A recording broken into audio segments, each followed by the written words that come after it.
Go.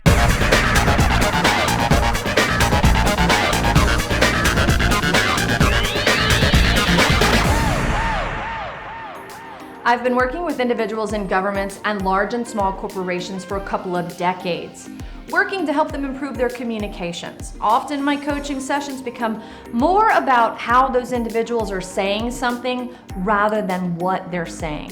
You see, people often know their material, but delivering it with the effective nonverbal ingredients, that takes a good speaker, and it can bolster them into a great speaker when used effectively. Here's a fact. 60% to 93% of the meaning audiences derive from communications comes from nonverbal communication. So use this as an example. The way you say, "I love you." First say it as if you were saying it to a baby. Now to your best friend. Now to your lover. The way you say it changes with your eyes, your mouth, your hands, even the lean of your body. Here I'm talking about tone, tempo, tenor, and the ever-present demeanor in which it's delivered. I'm sure you want some nonverbal must-dos, so here goes. The first and probably the most universal is eye contact. If you're presenting and the idea of looking into the eyes of the audience freaks you out, just peruse up and down the audience in the shape of a W or an M, looking at the tops of their heads. That will help you to make everyone think you've made eye contact. Next, square up your shoulders. You should be moving towards the person or persons that you are engaging. So, like with a few people in a circle, you should shift your body towards the voice. And if you're talking before a large audience presenting, be sure not to give the people on the far left or the far right the cold shoulder.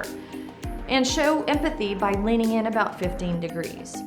You can use your body language to emphasize your points. Now think Bill Clinton in that closed hand, thumb pointing, arm moving up and down.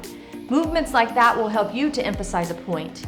You can ask a question like, "How many of you have ever," and then raise your hand as if you were answering the question yourself. Guaranteed with a pause added in, and if it's applicable to the audience members, they'll raise their hands.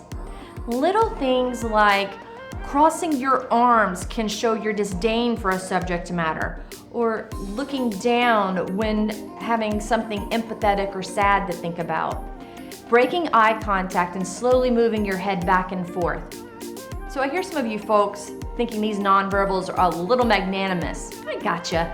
I want to encourage each person to be genuine and authentic, but note, if you are on a stage, you have to be a little more animated to be a polished presenter. Remember that nonverbal communication includes moderating your voice, pitch, volume, and rate of speech. I hope these few tips can help you. For more one-on-one coaching, give me a call. You can inquire at KristanGetsy.com.